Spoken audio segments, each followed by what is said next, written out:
Hello, it's Jim Hutchins for the Jerusalem Connection Spot Report for this week. Recently, the Supreme Court of the United States made a very controversial decision. You say, what else is new? Well, this is new. The decision that they made has declared that Americans who can hold dual citizenship, Americans who are born in Jerusalem, cannot state that they are citizens of Israel. They're mutually exclusive. Facts on the ground make no difference. This is a political decision, and a politically wrong decision, I would suggest. In response to that, the Congressional Israel Allies Caucus has made a statement. They've challenged this. This caucus is chaired by Congressman Trent Franks, a Republican from Arizona, and Congressman Elliot Ingalls, a Democrat from New York. Trent Franks said this. He introduced the recognition of Jerusalem as the capital of the state of Israel.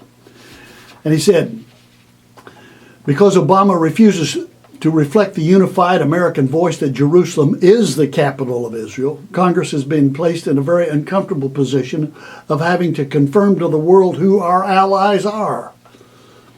The goal of the Supreme Court, the goal of the law that the Supreme Court repealed was to hold the U.S. President to his own statement that Jerusalem will remain the capital of Israel and it must remain undivided. Now, the President has said that. He is also reneged on that as well. Franks explained, adding that Obama misled the American people when it comes to his support of an undivided Jerusalem. Franks called for the White House to a, quote, noble act of courage and justice that comports who we are as Americans and recognize Jerusalem as Israel's capital and move the U.S. Embassy there. I see Jeb Bush has also advocated that. He's the only one of the candidates running for president at this point that I'm aware of that has advocated that. There are other congressmen who've made a statement with regard to that. Representative Peter Roskam from Illinois posited that the administration is politically punishing U.S. citizens who were born in Jerusalem. He said Americans born in Jerusalem should be able to list their birthplace as Israel on their passport. It is that simple. Jerusalem is the rightful capital of Israel and the historic homeland of the Jewish people. So what does God have to say about all this? Well, he has spoken, and he has not stuttered. 2 Chronicles 6. Behold, I have chosen Jerusalem for my name to be there, Yahweh says. I have chosen David to rule my people Israel. So Jerusalem and Israel are inseparable in the mind of God, and they will remain that way eternally.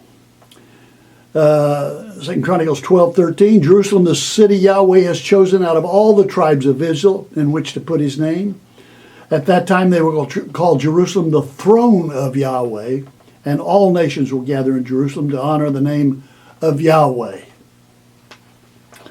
The closing verse actually of Ezekiel 48, the last chapter of his prophecy, it says this, the name of the city of Jerusalem from that time on will be, not Jerusalem, but Yahweh Shammah.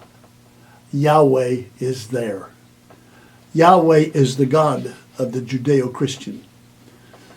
Allah is the God of the Palestinian. Jerusalem will be named after Yahweh. Make no mistake about it, God has been clear. And he has the last word on this. And we can be grateful for that. The facts on the ground do not lie. Anyone born in Jerusalem is born in the state of Israel. And that cannot really be contested. Till next week, O Shiloh, or until Messiah comes, Yivareka Yahweh. Yahweh bless you, Yahweh bless those you love and those who love you.